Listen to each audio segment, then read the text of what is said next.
नमस्कार, आप देख रहे हैं जनसंदेश टाइम्स और मैं हूं आपके साथ आकिब मिराज खान। आज हमारे साथ एक ऐसी शख्सियत जुड़ी है जो किसी भी तारुफ की मोहताज नहीं है। हम बात करें एक ऐसी किताब लिखने वाले शख्स जो इस वक्त सबसे ज़्यादा बिक रही है या ये कहें टॉप सेलिंग बुक में वो शुमार है देश में, और दुनिया की बात करें तो वो दुनिया में टॉप 5 सेलिंग बुक में शुमार है। वो प्रोफेसर थे दिल्ली विश्वविद्यालय में। उनको जबरन निकाला भी गया, जैसे आप जानते होंगे कोई जबरिया आईपीएस हुआ करते थे, और वैसे ही एक प्रोफेसर को जबरन निकाला गया। हम बात कर रहे हैं डॉक्टर लक्ष्मण यादव जी का। स्वागत है सर आप। जी, बहुत धन्यवाद आपका। डॉक्टर साहब, आपने जो प्रोफेसर की डायरी जो लिखी है, जो किताब है, वो देश में सबसे ज्यादा बिक रही है और दुनिया के टॉप 5 किताबों में सबसे ज्यादा सेलिंग में है।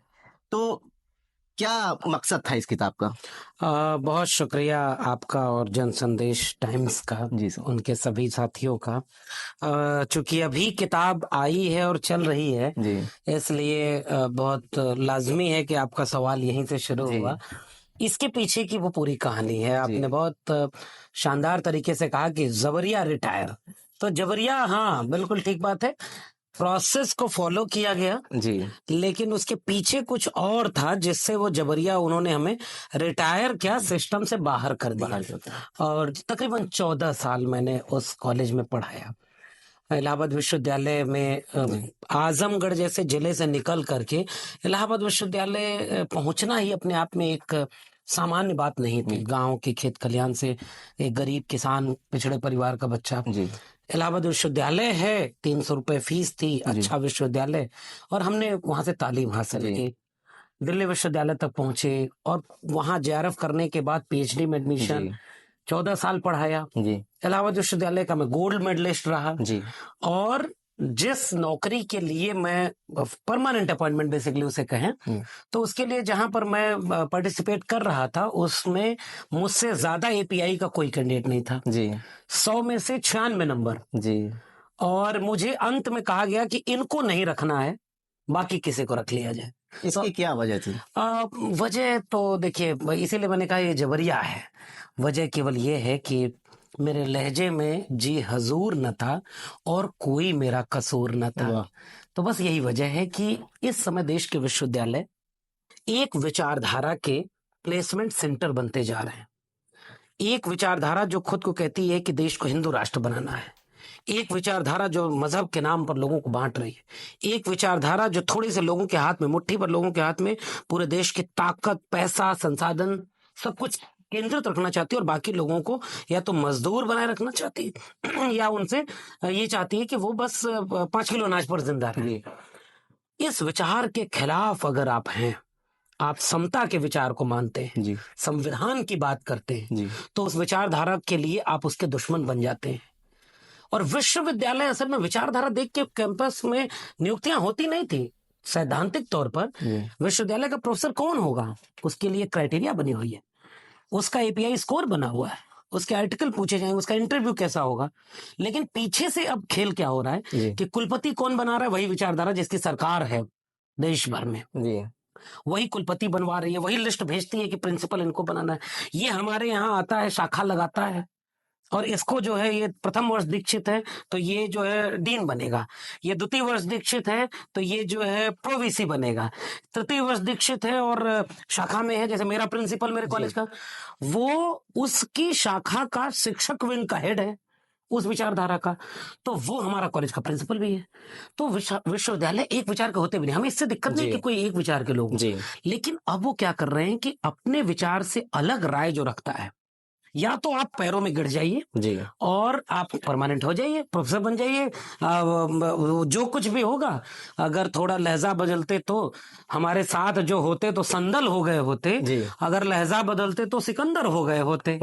तो वो लहजा बदलने के लिए कोशिश कर रहे हैं। हमने ये कहा कि नहीं, विश्वविद्यालय ज्ञान, विज्ञान, अनुसंधान के ग्लोबल आइडिया के केंद्र होते हैं, उसमें हर विचार के लोग रहे, आप हैं तो हम भी रहे, बिल्कुल। और हमें वहां होने ना होने के लिए विचारधारा बीच में नहीं आनी थी, लेकिन वो हुआ। और संविधान के हक में बात करना, सामाजिक न्याय के हक में बात करना हमारे लिए भारी पड़ा। तो एकेडमिक मेरिट की बात कहीं नहीं रहे, अब पीछे से कोई लिस्ट बन रही है, उस लिस्ट में कहा जा रहा है लक्ष्मण यादव को सिस्टम से बाहर करो। अच्छा, दूसरे किसी ओबीसी को ले आओ जी जो हमारे हमारे मुताबिक हमारे रंग में रंग जाए। तो विश्वविद्यालय बहुत तेजी से बर्बाद हो रहे हैं। ये किताब उन 20 सालों में जो हमने स्कूल कॉलेज विश्वविद्यालय से कलम और किताब से अपना और अपनी पीढ़ियों का मुस्तकबिल बदला, ये उस कलम और किताब की खूबसूरत कहानी भी कहती है जी कि एक देश और समाज के लिए स्कूल कॉलेज विश्वविद्यालय शिक्षा जी बुनियाद होती है। और अब कैसे उसे निजी हाथों में धीरे धीरे बेचा जा रहा है, फीस महंगी की जा रही, जी सिलेबस बदला जा रहा है, विश्वविद्यालय के अंदर का समीकरण बदल रहा है। अब वहां एक धर्म के लोग, एक विचारधारा के लोग कैसे हावी हो गए। जी ये किताब प्रोफेसर की डायरी जी इस पूरे शिक्षा जगत के बनने और बिगड़ने की दास्तान कहती है। और इसीलिए मुझे लगता है कि बेस्ट सेलर तो एक बात है, जी मतलब 20 दिन में 20,000 कॉपी, जी ये लगभग कई साल में किसी किताब की नहीं बिकी होगी। बिल्कुल किसी और भाषा में बिक गई होगी, जी कोई उपन्यास बिक जाए, कोई कुछ हो जाए, लेकिन ये किताब अपने आप में एक इतिहास तो बना चुकी है। बिल्कुल बना चुकी है। ये तो आपने बात करी एकेडमिक की, लेकिन दूसरी ओर जो पॉलिटिकल पार्टियां हैं वो ये आरोप लगाती हैं कि जुडिशरी में भी एक विचारधारा को बढ़ावा दिया जा रहा है। क्या आप इससे सहमत हैं? सहमत असहमत की बात छोड़ें, एक जज, सुप्रीम कोर्ट के जज जी फैसला सुनाते हैं, एक बहुत बड़ा फैसला, जिसके बाद 22 जनवरी 2024 मुमकिन हुआ, जी और ठीक अगले पल वो राज्यसभा में जाकर के शपथ लेते हैं। मैं एक सवाल देश के नागरिकों से पूछना चाहता हूं, क्या वो फैसले पर इसका असर नहीं रहा होगा? क्या वो पहले से डील नहीं हो गई होगी कि अगला पद आपको क्या मिलने वाला है?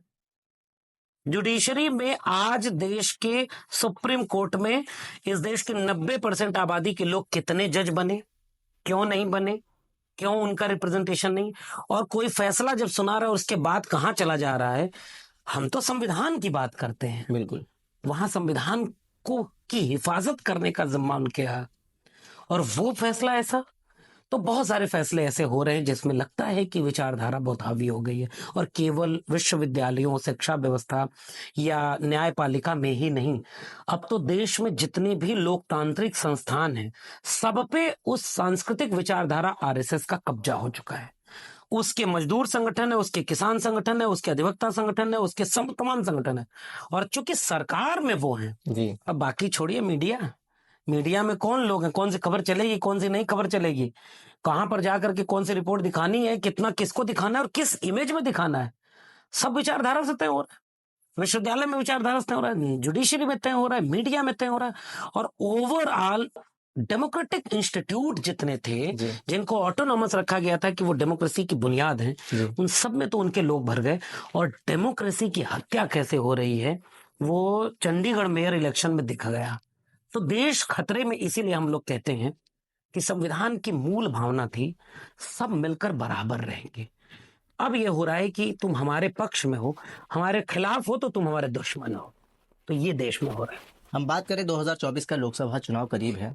ऐसे में जो सत्ताधारी पार्टी है, केंद्र की बीजेपी सरकार, उसने ऐलान करा है कि चुनाव से पहले ही हम सीए को पूरे देश में लागू करेंगे।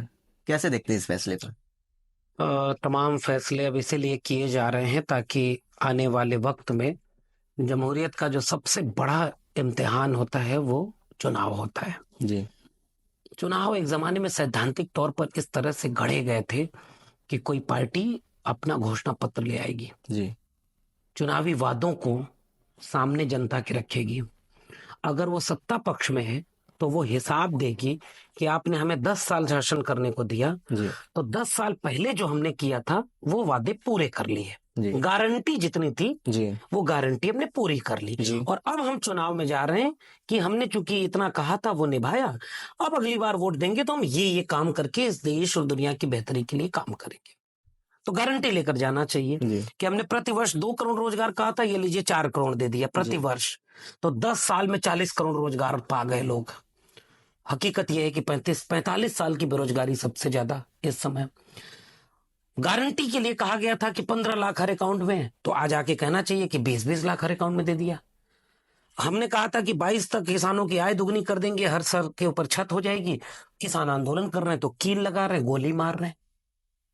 तो जो गारंटी का वादा था चुनाव का, उसमें से ऐसा लगता है कोई वादा ही नहीं पूरा हुआ। जो विचारधारा का वादा था, सांप्रदायिक राजनीति का वादा था, वो पूरा किया। आप कहेंगे कि पेट्रोल डीजल की कीमत 35 रुपए आपने बोला था, जी। आप क्या किए? तो कहेंगे 370 हटा दिया। आपने 2 करोड़ रोजगार बोला था, कितना दिया? तो आप कहेंगे ट्रिपल तलाक हटा दिया।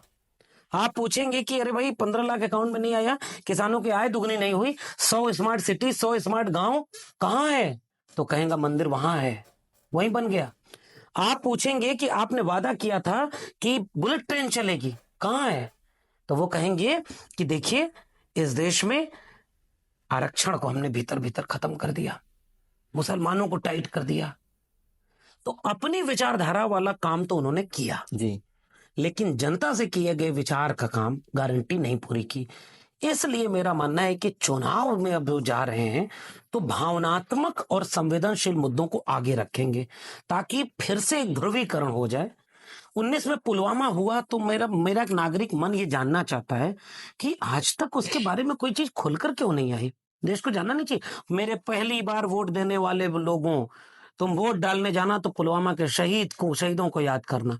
एक प्रधानमंत्री का भाषण होना चाहिए। चुनाव के लिए तुम शहीदों का इस्तेमाल कर रहे हो, जबकि तुमको ये कहना चाहिए था कि 60 साल कहा था उन्हें देने को, आप हमें 60 महीने दीजिए। 60 महीने के बाद पुलवामा की जरूरत पड़ गई, अब 120 महीने हो गया, मंदिर वहीं बना। मंदिर बना क्या, ठीक है, मंदिर से पेट नहीं भरेगा और मंदिर का कोई विरोध नहीं करता। भारत का संविधान सबको अपना मंदिर, अपना मस्जिद, अपना गुरुद्वारा बनाने की इजाजत देता है और हम उसका सम्मान करते हैं।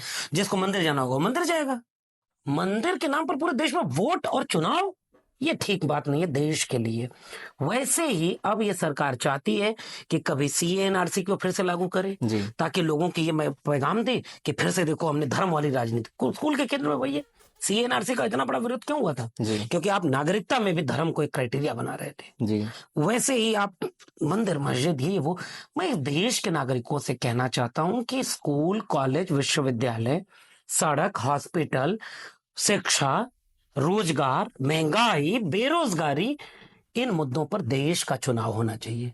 चुनाव के ठीक पहले ऐसी घोषणाएं नहीं करनी चाहिए कि आप जनता को जनता से बांट दें और लड़ा दें। इससे सजग रहना होगा। जो विपक्षी पार्टियां हैं वो मांग कर रही हैं कि जातिगत जनगणना होनी चाहिए, तो क्यों जरूरी है जातीय जनगणना आज के वक्त में? बिल्कुल ठीक बात है और ये जरूरी सवाल है, देश का सवाल है ये। जी। इस देश में जितनी बड़ी हकीकत जाति है, उतनी बड़ी हकीकत और कोई नहीं है। किसी गरीब को मूंछ रखने पर मारा नहीं गया, किसी को गरीबी देख करके मटका नहीं टांगा गया या मुख्य राजमार्ग पर चलने नहीं दिया गया। हजारों साल का इतिहास। जी। और आज वो 6800 शिक्षक भर्ती वाले आंदोलन कर रहे हैं बेचारे, पिछड़े दलित। गरीबी के नाम पर उनका हक मारी नहीं हुई है, जाति के नाम पर हुई है। अभी रामपुर में घटना हुई है, दलित बच्चे को पुलिस गोली मारती। बाबा साहब अम्बेडकर की बात, बोर्ड लगा रहा था, बात करते, कोई विवाद था तो समाधान करते, गोली मार दी। दलित, पिछड़े, आदिवासी। मध्य प्रदेश में एक आदिवासी के मुंह पर कोई पेशाब कर दे, गरीब अमीर देख करके। गरीबी है इस देश में, गरीबों को भी बहुत कुछ सहना पड़ रहा है, लेकिन उन गरीबों में भी सबसे गरीब कौन? वही जो जाति के नाम पर भी हजारों साल से अन्याय और अत्याचार का शिकार था, कहीं वही तो नहीं गरीबी का भी शिकार है? क्लास और कास्ट में कोई रिश्ता तो नहीं है, कैसे पता चलेगा? दूसरी बात, इस बात को थोड़ा मैं थ्योरेटिकल बोल रहा हूं क्या कि जनता समझे इस बात को। देश बनता है भूगोल पर खींच दी गई लकीरों के बीच आने वाले जमीन के टुकड़े से देश नहीं बनता जी। देश वहां के नागरिकों से बनता है जी। कौन लोग रह रहे हैं, कैसे रह रहे हैं, इससे एक देश बनता है जी। और जब देश वहां के नागरिक से बनता है तो नागरिक का हक, अधिकार, समस्या, समाधान, वो राज्य की, स्टेट की जिम्मेदारी है, सरकार की जिम्मेदारी है।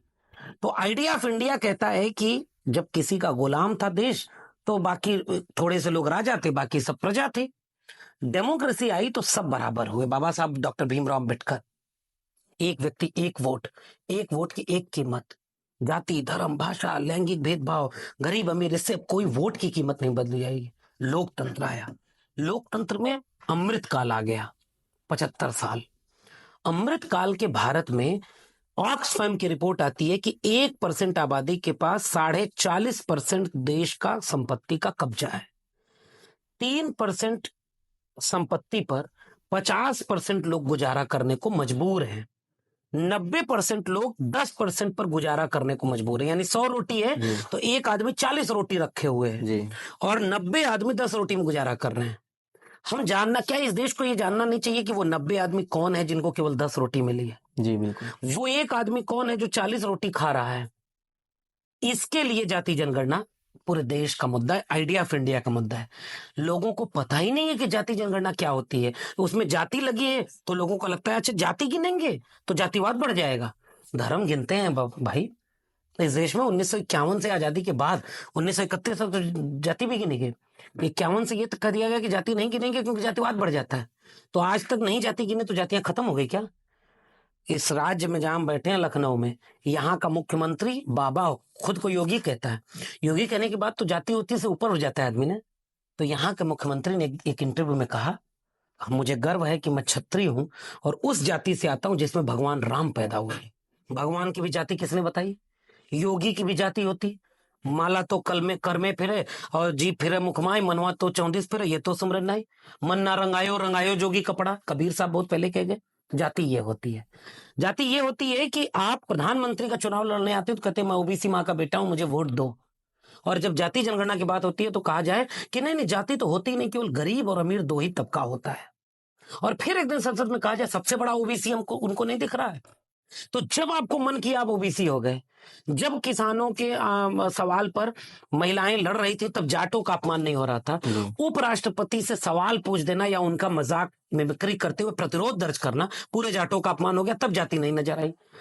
प्रेस कॉन्फ्रेंस करके राष्ट्रपति किसको बनाया जा रहा है, वो किस जाति की है वो गिनाया जा रहा है, तब जाति नहीं याद आई।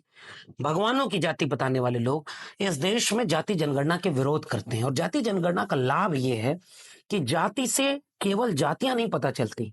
100 लोग का देश है तो 100 लोगों में से किसके पास शिक्षा मिली, रोजगार मिला, जमीन है, संपत्ति है, बिजनेस व्यापार है, लोन है, व्यवसाय है, ये पता चलेगा। तो जो विकास की दौड़ में पीछे रह गया, पहले उसका पहचान तो करो कि वो कौन है, तब उसके लिए नीतियां बनाओ। जिसकी जितनी संख्या है उसको उतना उसका हक दे दो। कहीं ऐसा तो नहीं कि एक आदमी 40 रोटी खा रहा है और वो आदमी हमेशा कहेगा जातिवाद जनगणना नहीं होनी चाहिए, जातिवाद बढ़ जाएगा। जातियां तो खत्म हो गई। हम दोनों देखो एक थाली में बैठ के खाते हैं और इंटरव्यू में बैठेगा तो नंबर काट लेगा। 6800 शिक्षक भर्ती वाले बैठे हैं तो उनका नौकरी खा जाएगा। जबकि ओम प्रकाश चौटाला को जेल हो गई शिक्षक भर्ती घोटाले में और यहाँ के मुख्यमंत्री ने स्वीकार किया था कि 6800 SC ST बच्चों को हम शिक्षक की नौकरी देंगे क्योंकि उनके साथ अन्याय हुआ है, आरक्षण का घोटाला हुआ है। आज तक आंदोलन करना उनके ऊपर जेल डाला जा रहा है। जाति इस देश की सच्चाई है। जाति को खत्म करने के लिए जाति को छिपाना इलाज नहीं है। जाति की गिनती कर ली जाए, जो जैसे बिहार ने किया। बिहार ने तो एक एग्जाम्पल सेट कर दिया ना। तो इसलिए देश का सबसे बड़ा मुद्दा और किसी की जाति के खिलाफ नहीं है। जाति जनगणना से लोगों को लगता है SC ST OBC का मुद्दा है और सवर्णों के खिलाफ है। नहीं भाई, बिहार में जब गिनती हुई तो 25% गरीब सवर्ण भी मिले। जिसके पास घर नहीं है उनमें सवर्ण भी है, जिसके पास जमीन नहीं उनमें सवर्ण भी है। तो जितना सवर्ण भी गरीब जमीन के बिना होगा, घर के बिना होगा, उसको भी उसका हक मिलेगा। लेकिन जो 90% हजारों साल से शोषण हुआ है उसको भी उसका हक मिले, तब वो राष्ट्र बनेगा और तब सबका राष्ट्र बनेगा। इसलिए आज देश का सबसे बड़ा मुद्दा है जाति जनगणना और बीजेपी उसका विरोध कर रही है जो कल तक इसका समर्थन करते थे। बिल्कुल। डॉक्टर साहब, एक सवाल और रहेगा, बहुत महत्वपूर्ण सवाल है कि जो विपक्ष की दयनीय स्थिति बनी हुई है उसकी क्या वजह है, आप क्या मानते हैं? विपक्ष की दयनीय स्थिति है ये मैं नहीं मानता। नंबर एक बात, हाँ, विपक्ष को जितनी ताकत से सड़क पर उतर करके लड़ना चाहिए उसमें थोड़ी उनकी कमजोरी होगी, ये आप कह सकते हैं जी। अब इसका दूसरा पहलू क्या है, जैसे ही कोई आंदोलन हो, अभी मैं 6800 शिक्षक भर्ती वालों का बार बार जिक्र क्यों कर रहा हूँ, उसमें 3 बच्चे जो आंदोलन कर रहे थे शिक्षक बन गए, सड़क पर लाठी खा रहे हैं पुलिस से और लोग मंत्री पद ले रहे हैं अपनी अपनी जाति का। कोई राज्यसभा जा रहा है, कोई मिनिस्टर बन रहा है, कोई मिनिस्टर ऑन वेटिंग है, सब अपनी जाति का वोट ले जाके बेचते हैं। तो जाति का राजनीति हो रही है लेकिन जाति के नाम पर हक अधिकार बंट नहीं रहे हैं सबको। तो जो न्याय मांग रहा है वो जेल जा रहा है, उसको जेल में डाल दिया। विपक्ष जैसे लड़ने के लिए उनका कैडर उतरे जमीन पर, इतने मुकदमे, इतने उनके ऊपर आरोप। पहले राजनीति में राजनीतिक मुकदमे नहीं लगते थे। राजनीतिक प्रतिद्वंदी लड़ता था तो सत्ताधारी दल के लोग कहते थे विपक्ष है, इसका काम है लड़ना, आंदोलन करना। आज आप आंदोलन करके उत्तर प्रदेश में दिखा दीजिए, बुलडोजर। लोकतंत्र एक तरफ होता है, संविधान, न्यायपालिका, और बीच में आ गया बुलडोजर। बुलडोजर क्या है? संविधान में सजा देगा कौन सही कौन गलत। और इस तरह की चीजों से विपक्ष को डराया जा रहा है। और वाकई जमीन पर इतने मुकदमे लोगों के ऊपर हुए हैं कि आंदोलन नहीं हो पा रहा है, क्योंकि थोड़े से लोग लड़ रहे हैं। असली विपक्ष लोकतंत्र में जनता होती है। तो ये जनता वो कहां गई जो प्याज पर सरकार गिरा देती थी, और आज 100 रुपए लीटर पेट्रोल और डीजल, 200 रुपए सरसों का तेल, 1000 रुपए सिलेंडर। सरकार कह रही है कि कोई बात नहीं, मंदिर वहीं बन गया। नहीं भाई, मंदिर आपके दिल में था, आपका भगवान आपके भीतर था, आपको बाहर नहीं है। मोको कहां कस्तूरी कुंडल बसे मृग ढूंढे बनमाई, और ऐसे घट घट राम है दुनिया देखे नहीं। और आप जनता सरकार चुनती है तो अपने मुद्दों के लिए, तो विपक्ष का काम होता है जनता के पक्ष में खड़े होकर सत्ता से सवाल करना, लड़ना, प्रतिरोध करना। तो जो विपक्ष लड़ने जा रहा है उसके घर ईडी, सीबीआई, मीडिया में बैठकर उसकी छवि खराब कर दो। भ्रष्टाचारी कौन? विपक्ष। परिवारवादी कौन? विपक्ष। चोरी कौन कर रहा है? विपक्ष। और वही नेता इधर से राज्यसभा में जाकर वोट दे आया और अचानक से कहा कि ये तो वॉशिंग मशीन में आ गया भाई, तो वो सबसे अच्छा हो गया। विपक्ष कमजोर नहीं है सर, विपक्ष को कमजोर किया जा रहा है। थोड़ी गलती विपक्ष की है, मैं मानता हूं। आज के दौर के नेताओं को जालिम तानाशाह सरकार से आंख में आंख डाल करके एकजुट होकर सड़क पर उतर जाना था, नहीं उतर पाए। अब तो देर हो गई, तो चुनाव आ गया जी। लेकिन चुनाव में जनता के मुद्दे लेकर जाएं। विपक्ष के खिलाफ सारे लोग बैठे हैं, मीडिया बैठी है विपक्ष के खिलाफ, दिन रात विपक्ष को दिखाएगी, लेकिन सत्ताधारी दल से सवाल नहीं पूछेगी, विपक्ष के पूछेगी। ईडी सीबीआई किसके घर? विपक्ष के घर। सत्ताधारी दल में कोई ईडी सीबीआई जा रही है? गृहमंत्री से पूछा गया कि ईडी सीबीआई कहां जा रही है, तो उन्होंने कहा कि जो पॉलिटिकल विक्टिम है केवल उनके 5% लोग हैं। तो जरा ये बताइए कि ईडी सीबीआई में बीजेपी के नेताओं के घर कितनी गई? और जो विपक्षी दल का आके बीजेपी ज्वाइन कर लिया, जेल में जाएंगे चक्की P Singh, Ajit Pawar, BJP join कर लिया, ईडी बंद। हेमंत बिश्व शर्मा, ईडी बंद, बीजेपी ज्वाइन किया। नारायण राणे, ईडी बंद। शुभेंदु अधिकारी, ईडी बंद। तो अभी जयंत चौधरी चले गए, अब कोई उन पे दिक्कत नहीं होगी, दिल हार गए हैं वो। तमाम लोगों पर, अखिलेश यादव के ऊपर आया सीबीआई की नोटिस जी। अरे भाई क्यों? क्योंकि अब चुनाव आ गया है। एक मुख्यमंत्री जेल में, हेमंत सोरेन, तेजस्वी यादव ईडी नोटिस। अरविंद केजरीवाल ने मीडिया में कह दिया कि हमसे कहा जा रहा है गठबंधन तोड़ दो वरना जेल में भेज देंगे। ये कौन सा लोकतंत्र का राजनीति? अरे भाई वो राजनीति कर रहा है जो कहता है एक अकेला सब पर भारी, अब की बार 400 पार। फिर नीतीश कुमार को क्यों लिया? फिर जयंत चौधरी को क्यों ले रहा है? गठबंधन क्यों तोड़ रहे? ईडी सीबीआई क्यों भेज रहे? विपक्ष को डरा करके, खरीद करके, लालच में लेकर के बहुत कमजोर कर दिया गया है। जैसे मेरा मानना है कि असली विपक्ष लोकतंत्र में जनता होती है।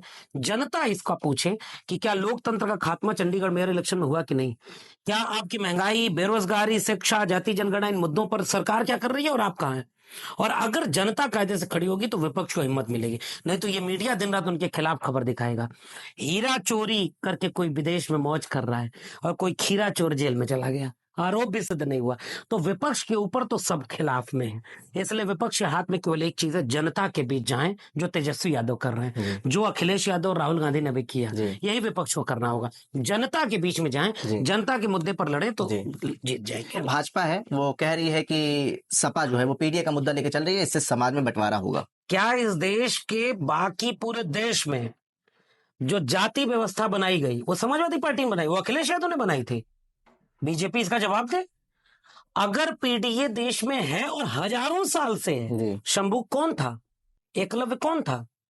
मटका कौन टांग के घूमा? कबीर ने किसके लिए कहा कि तुम कत बाबन हम कत सूद, हम कत लहू तुम कत दूध, एक बूंद सब उत्पन्ना कौन बाबन कौन सूदा? रविदास ने किसके लिए कहा जस केलन के पात पात में पात और तस मानुष के जात जात में जात? रविदास, मानुष न जुड़े जब तक जाति न जात। किसके लिए लिखा गया? जाति व्यवस्था इस देश में उन लोगों ने बनाई जिसने इसका सबसे ज्यादा फायदा लिया और बाकी सबको तिरस्कृत रखा। हजारों साल से इस देश के 90% लोग जो हाथ से श्रम करते थे, दलित, पिछड़े, आदिवासी, अल्पसंख्यक, वो लोग 90% लोग आजादी के अमृत काल में कहां है देश चलाने में?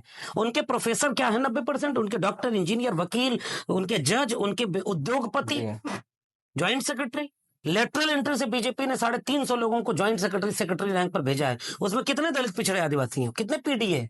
तो पीडीए की बात करना उस 90% हाशिए पर ढकेल दिए गए लोगों को न्याय दिलाने की बात करना है, और न्याय विरोधी तो भाजपा है। तो क्या आप ये मानते हैं कि समाजवादी पार्टी जो पीडीए की बात कर रही है तो भाजपा डर के ऐसा सवाल खड़ा कर रही है? भाजपा के पास पीडीए की कोई काट नहीं है। आज की तारीख में पीडीए, मैं इस पे पूरी तरह सहमत हूं। असली लड़ाई विचारधारा की है। एक तरफ आरएसएस की विचारधारा है जो मुट्ठी भर लोगों के हाथ में पूरे देश की संपत्ति, अवसर, नौकरी, ताकत केंद्रित रखना चाहती है, और बाकी लोग या तो मजदूर रहे, या तो 5 किलो अनाज पर जिए, और या 5,000 10,000 की नौकरी करने के लिए सस्ता श्रम मुहैया कराएं, ताकि उनका 2 रुपया वाला शैंपू और 10 रुपया वाला कोल्ड ड्रिंक पीते रहें, उद्योग चलता रहे। और उद्योगपति का 12 लाख करोड़ रुपया चंदा माफ कर दो बीजेपी वालों, और किसान का कोई कर्जा माफ न करो। तो और जब राजनीति का मौका है तो धर्म के नाम पर राजनीति करो। तो धर्म तो सबका था। अब इसका जवाब पीडीए पूछेगा कि हम भी हिंदू, हमारा ज्वाइंट सेक्रेटरी कहाँ, हमारा प्रोफेसर कहाँ, हमारा डॉक्टर इंजीनियर कहाँ, हमारी जमीन का मालिकाना है कहाँ। पीडीए ये करता है। पीडीए संविधान की बात करता है, और ये संविधान बदलने की बात इस देश में किसने किया, और किसकी हिम्मत है कि कोई खुलकर के कोई बाबा बैठा है, कोई राजनेता कहता है संविधान बदल देंगे। लोकतंत्र की हत्या करना चंडीगढ़ मेयर के इलेक्शन में किसने किया? तो पीडीए उस 90% कमेरा आवाम जिसके हाथ से दुनिया खूबसूरत बनी, खेत में किसान ने अन्न उपजाया वो पीडीए है, हाथ से मेहनत करके मजदूर ने दुनिया रहने लायक बनाई वो पीडीए है, दलितों ने इस देश और दुनिया में कितना अन्याय अत्याचार सह करके अंबेडकर फूले पेरियार के मिशन पे बराबरी का न्याय का आंदोलन चलाया वो पीडीए है। इस देश के किसान कमेरा लोगों ने अन्न उपजाया, और ओबीसी के हस्तशिल्प काम करने वाले लोगों ने दुनिया में सारी खोज ये पीडीए ने की है। और जब नया भारत बना तो उनके प्रोफेसर, डॉक्टर, इंजीनियर सब गायब। अब उनको चुनाव में केवल सांसद, विधायक ये बना रहे हो। तो पीडीए संविधान बचाने की बात करता है, और इसकी काट बीजेपी के पास नहीं है। अब मुसलमान होता तो तुम तो कह देते कि तुम पाकिस्तान चले जाओ, तुम विरोधी हो, तुम दुश्मन हो। अब तो आपके घर वाला पूछ रहा है, भैया हमारा प्रोफेसर कहाँ है, हमारा डॉक्टर, इंजीनियर, वकील का जाति जनगणना क्यों नहीं करा रहे, हमारा हक कहाँ है, हमारा खेत का अनाज कहाँ है, हम किसान लोग, हम नौजवान लोग। तो पीडीए की काट बीजेपी के पास नहीं है, इसलिए पीडीए का अपमान कर रही है। आज ये लड़ाई पीडीए बनाम एनडीए की है, और संविधान बनाम संविधान विरोधियों की है। डॉक्टर लक्ष्मण, एक सवाल, आखिरी सवाल आपसे ये रहेगा कि अभी नीति आयोग ने जो रिपोर्ट जारी करी है उसमें ये कहा गया है कि 5% लोग जो देश के हैं वो गरीबी रेखा से नीचे हैं। अब तो आयोगों की रिपोर्ट का तुम्हारे फाइल में गांव का मौसम गुलाबी है, ये आंकड़े झूठे हैं, ये दावा फरेबी है।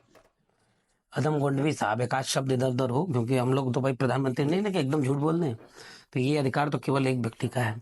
मेरा कहना केवल ये है, एनएसएसओ एक आंकड़ा निकालता था कि कितने लोग बेरोजगार हैं, कितने लोग नहीं है। 2016 के बाद जांच बंद, वो सर्वे बंद, अब कोई आंकड़े नहीं आते देश में।